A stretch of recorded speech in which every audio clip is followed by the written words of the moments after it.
Salut tout le monde et merci d'être à l'écoute du podcast Les vraies affaires zéro bullshit. Je suis avec Bobo aujourd'hui parce que j'ai un message important.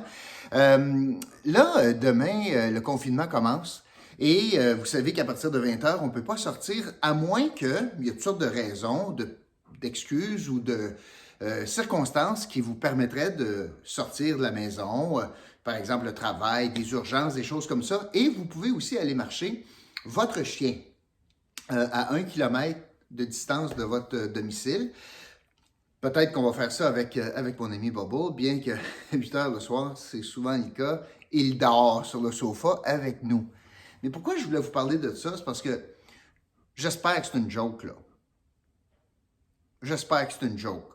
Ce que je vois sur les médias sociaux, à l'effet que, il y en a qui seraient peut-être tentés d'aller acheter des animaux, chercher des animaux, emprunter, louer, peu importe le verbe que vous allez prendre, là, des animaux pour avoir le prétexte de sortir le soir. C'est quelque chose à ne pas faire. Ça se fait pas. C'est pas des jouets. C'est pas comme une voiture que tu loues. C'est pas pour une nuit, un chien, c'est pour la vie, un chien. Puis tu peux pas juste dire je vais prendre ça juste en attendant, puis après ça, inonder les SPCA d'animaux que vous retourneriez parce que c'est un paquet de troubles, puis c'est bien cher, puis etc. Fait que j'espère là, que c'est des farces, puis c'est des jokes qu'on voit sur les médias sociaux. Même Bubble a fait une farce là-dessus, sur les médias sociaux, couché sur son sofa en disant oubliez ça, là, moi je n'irai pas marcher à 20h. Mais je voulais juste m'assurer qu'on s'entende, là, tout le monde. C'est quelque chose à ne pas faire. Si jamais vous sortez, rappelez-vous qu'à Gatineau, vous avez besoin d'avoir une licence pour chien vendue par la SPCA. Puis j'espère que les policiers vont contrôler ça en passant. J'espère que les policiers, si vous déambulez dans la rue après 20h, c'est un bon prétexte. Si vous êtes manifestement avec un chien, on peut vérifier si vous avez une licence. Ce serait une bonne idée. Parce que la SPCA, c'est comme ça qu'ils financent le contrôle animalier. Parce que Gatineau, là, un contrat avec Gatineau, la ville, a un contrat avec la SPCA, mais ils ne payent rien. Il dit arrange-toi avec la question des licences, puis c'est comme ça que tu te feras payer, toi. Collecte les citoyens. C'est un contrat qui n'a pas de bon sens, mais je reviendrai peut-être. Alors, ça commence demain, cette affaire-là. En parlant de mauvaises nouvelles, je vais y revenir, je vais vous parler de détails, mais en parlant... Attends. Non, reste avec moi. Reste avec moi. Tiens, tu vas faire la télé avec moi. OK? OK. Avez-vous reçu le cadeau? Compte de taxes municipales de la ville de Gatineau. La pire augmentation de taxes au Québec. Ça peut-tu arriver au pire moment? Ça arrive... Il fait pas beau, il fait froid, les journées sont pas immensément longues. On est en janvier. Ça arrive au pire moment, on est en confinement, puis on est avec un couvre-feu. Tu sais, comme atmosphère, là, ne peut pas être pire que ça. La ville décide donc d'augmenter les taxes de façon éhontée, malgré les compensations financières du gouvernement du Québec. Donne aucun break. Le coupon de taxes qui s'en vient n'est pas repoussé. Alors, 2 coupons de taxes février, puis l'été prochain. Pas de report. Encore seulement 2 versements permis. Sinon, vous payez des intérêts comparativement à d'autres municipalités. Je vous le dis, là, je regardais ça. Moi, j'ai un petit semi-détaché bien ordinaire, là. Alors, l'échéance en février, c'est le 3 février. Je regarde ça, là, parce que, tu sais, quand on dit l'augmentation de taxes, le taux de taxe, c'est juste un facteur sur plein d'autres affaires. La STO, les déchets, la valeur de ta maison. Si elle augmente plus que la valeur moyenne, l'augmentation moyenne, tu vas payer plus. Hey, c'est rendu qu'on paye tout près de 5 000 $ de taxes municipales. 5 000 pour un petit semi-détaché à Gatineau. 5 000 $ de taxes. Ça veut dire que si tu es imposé à 50 %, ça veut dire que ton premier 10 000 $ que tu gagnes, un petit semi, là, donc 10 000 $ que tu gagnes, tu l'utilises pour payer tes taxes municipales. Il y a eu, dans l'envoi, il y a eu un petit document qui s'appelle « Explication de votre compte de taxes ». C'est excessivement compliqué. Fait que moi, la semaine prochaine, pour faire le changement de la COVID, je pense que je vais vous expliquer ça.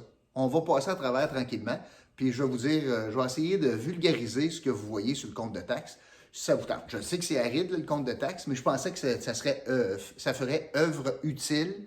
Je vais faire ça la semaine prochaine. Mais en tout cas, n'en reviens pas. Là. Tu sais, le pire timing au monde, là, la COVID, le confinement, le couvre-feu, Alouette, puis tiens, mon maire m'a envoyé la pire augmentation de taxes au Québec, tout près de 5 000 $ de taxes pour un maudit semi-détaché. Incroyable. Puis mon bac bleu est toujours pas réparé. Ce que je veux faire avec vous, c'est que concernant donc le confinement, il y a un site, le gouvernement du Québec a un site, puis il y a une série de questions-réponses, parce que honnêtement, là, plus que je parle de cela au monde, plus qu'on dirait qu'on est mêlé. Là. On est mêlé, là. Personne seule, tu peux-tu aller la voir, mais ça dépend. La personne qui y va, mettons, moi, je vais voir ma mère, je peux-tu ou je peux pas parce que je suis en couple? Toutes sortes de questions. Fait que je voulais prendre certaines, puis vous lire qu'est-ce qu'il y a là-dessus, parce que ça éclaire un peu, puis il y a des nuances bien importantes. Donc, est-ce que le déplacement entre les régions sont interdits? La réponse, c'est non, mais ils ne sont pas recommandés. Ça ne dit pas grand-chose. Ils ne sont pas interdits, ils ne pogneront pas de ticket, mais tu ne devrais pas le faire. J'ai parlé hier de quels sont les déplacements considérés essentiels le soir, là, à 20h. C'est correct. Est-ce que les transports en commun vont continuer? Oui, mais à une fréquence plus réduite. Voici la question, puis je vais vous donner la réponse. Alors, sur le site, je ne vis pas avec ma conjointe. Puis-je me déplacer entre 20h et 5h pour aller la visiter? Alors, je peux-tu regarder District 31 à 7h, puis je peux-tu rester un petit peu plus, puis partir vers 8h pour m'en aller chez nous? La réponse, c'est non. Fait que dans le fond, ce que le gouvernement dit, c'est que si tu ne vis pas avec ta conjointe, puis tu es chez eux le soir, tu es aussi bien de coucher là. Pas pire, par exemple. Tu peux partir à 5h05 le matin. Est-ce que les sentiers de motoneige vont demeurer ouverts? La réponse est oui. Mais tu ne peux pas te rassembler. OK. Bon, la prochaine. Est-ce que deux personnes qui ne vivent pas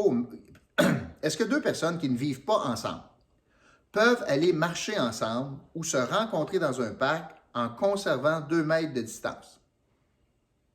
Puis là, imaginez, la réponse est plus longue que la question. La question, c'est 2 personnes qui ne vivent pas ensemble, peux-tu aller marcher sur le trottoir à 2 mètres de distance? Voici la réponse. On invite les Québécois à prendre des marches et à faire de l'exercice, que ce soit seul ou avec les membres de leur bulle familiale. Par contre, aucune activité sportive avec des personnes avec lesquelles on ne réside pas n'est permise jusqu'au 8 février.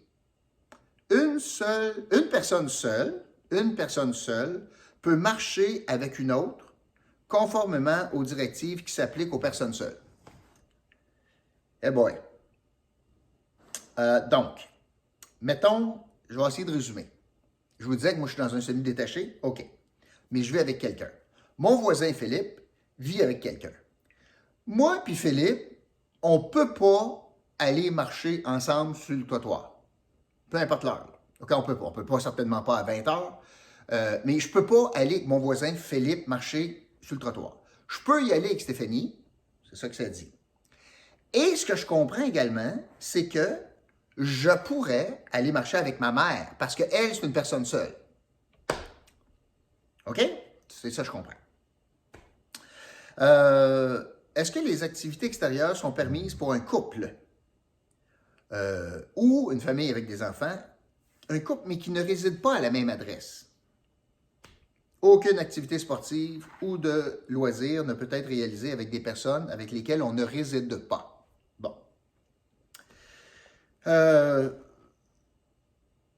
Est-ce que les grands-parents peuvent garder des petits-enfants?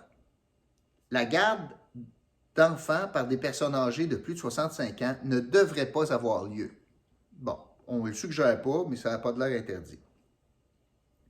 Est-ce que le commerce en ligne demeure autorisé? Oui, le commerce est autorisé. Fait que si Amazon a 200 personnes dans l'entrepôt, c'est correct. Mais mon chum, Benoît Saint-Amour, lui, il ne peut pas en avoir 3 dans la boutique. Mais Amazon, 300, pas de problème. Avez-vous déjà passé ça à 417? l'entrepôt Amazon? Avez-vous vu comment c'est gros? Il est supposé d'en avoir un au Québec qui était ouvert pour le temps des fêtes. Je ne sais pas si c'est ouvert, mais des entrepôts comme ça au Québec qui font la distribution des ventes par Internet, il y en a. On en a ici en Outaouais. Fait que peu importe le nombre d'employés. Tabarouette. Est-ce que la cueillette en magasin sera possible pour les commerces non prioritaires? Oui. Les commerces non prioritaires pourront autoriser la cueillette de biens commandés en ligne ou par téléphone à condition qu'elle se déroule à l'extérieur. Est-ce qu'une entreprise qui ne fait pas partie des commerces prioritaires peut poursuivre ses activités si tous ses employés sont en télétravail? Oui, le télétravail demeure possible. Est-ce que l'ensemble de l'industrie de la construction doit cesser ses activités du 9 janvier au 8 février? Il est recommandé pour le secteur de la construction qu'on réduise au minimum les effectifs présents sur les chantiers pour assurer la réalisation des engagements actuels. Il demeure également possible de recevoir quelqu'un à sa résidence privée pour y recevoir un service. Ça, c'est important. Fait que tu peux faire venir un employé de la construction, un plombier, un électricien, etc. Idéalement, ces services devraient se limiter aux urgences et aux travaux nécessaires afin d'assurer la réalisation des engagements actuels. Est-ce que les hôtels devront fermer? Non, sont utiles, sont essentiels. Est-ce que l'hébergement touristique sera permis outre les hôtels, les gîtes, les auberges, Airbnb? Oui, on invite toutefois les gens à y aller seulement lorsque nécessaire. Prochaine question. Est-ce qu'une personne d'entretien ménager pourra venir à mon domicile? Alors, vous avez quelqu'un qui fait le ménage chez vous, vous êtes une personne âgée, vous avez quelqu'un qui vient faire le ménage, vous êtes un couple, vous avez quelqu'un qui fait le ménage pour vous. Est-ce qu'on peut faire le ménage pendant la période du confinement total? La réponse? Oui. Cependant, il faut s'assurer de suivre les consignes sanitaires et hygiéniques émises par le gouvernement. 2 mètres, le masque. Donc, entretien ménager, la réponse est oui, pas de problème. Est-ce que les artistes des arts, de la scène, peuvent poursuivre les répétitions de leur spectacle en vue de présentations futures? Les tournages et la captation de spectacles pourront être maintenus. Ben oui, il ne faudrait pas déplaire aux artistes. Est-ce que les plateaux de télévision pour les émissions de divertissement peuvent poursuivre les activités? Ben oui, on veut absolument garder District 31. Est-ce qu'il est possible de réserver un chalet avec ma bulle familiale? Oui, on demande cependant de limiter les déplacements au minimum. Là, contradiction, là, hein? Bubble Pay, c'est pas sur ça, là. Contradiction, tantôt, dit hey, vous êtes mieux de ne pas déplacer d'une région à l'autre. Là, à la limite, d'après moi, il y en a qui vont prendre un chalet à l'extérieur de l'Outaouais. Pas de problème. Puis, oubliez pas que pour ce qui est du couvre-feu de 20h à 5h le matin, eh bien, si vous êtes à l'extérieur, par définition, vous êtes en dérogation et vous avez le fardeau de la preuve de prouver que tout est correct. On se comprend là, hein? Alors, aussitôt que demain soir, 20h, si vous êtes à l'extérieur, la présomption, c'est que vous êtes en contravention des règles. La présomption, c'est celle-là. Vous êtes en contravention. C'est à vous à prouver que vous êtes correct. Et ça a été réglé aussi. Hier, c'était pas clair. Vous pouvez sortir de la maison sur votre terrain le soir après 20h. Bonne chance pour les condominiums. J'ai hâte de voir ça, moi. Bonne chance pour gérer ça dans les condos. Les aires communes de condos, les terrains de condos. Bien hâte de voir ça. C'est ce que je voulais vous dire. N'oubliez pas, dans la description, vous avez la chance d'avoir une adresse qui vous permettrait d'économiser dans plus de 750 gros magasins, des grosses affaires là, qui vendent sur le web. Vous avez, grâce à nous, à notre entente de partenariat entre Les Vraies Affaires Zéro Bullshit et cette entreprise, vous pourrez bénéficier de rabais allant de 1 à 10 % sur vos achats en ligne de grandes entreprises en ligne, notamment Amazon, j'en parlais, mais Lululemon, Jimmy Choo. Vous allez voir des chaussures Jimmy Choo. Je le disais, Under Armour, Nike, Adidas, etc., etc. Il y a plein de choses intéressantes. Donc, c'est une occasion extraordinaire. Vous inscrivez, ça ne coûte rien. Au contraire, vous allez recevoir 5$ parce que vous vous inscrivez, puis vous bénéficiez de rabais. qui sont des cashbacks, un retour d'argent, vous allez recevoir un chèque, quand même pas pire. Voilà, deuxième fois que je vous parle aujourd'hui. Merci d'avoir été là. On se donne les meilleures chances du monde pour que ça réussisse à partir de demain, le confinement. Merci d'avoir été là. Merci d'avoir écouté la chaîne Les Vraies Affaires Zéro Bullshit. Je vous retrouve très bientôt. N'oubliez pas, là, c'est pas une bonne idée de louer, d'emprunter ou d'acheter un chien juste pour sortir après 20 heures demain. Salut tout le monde.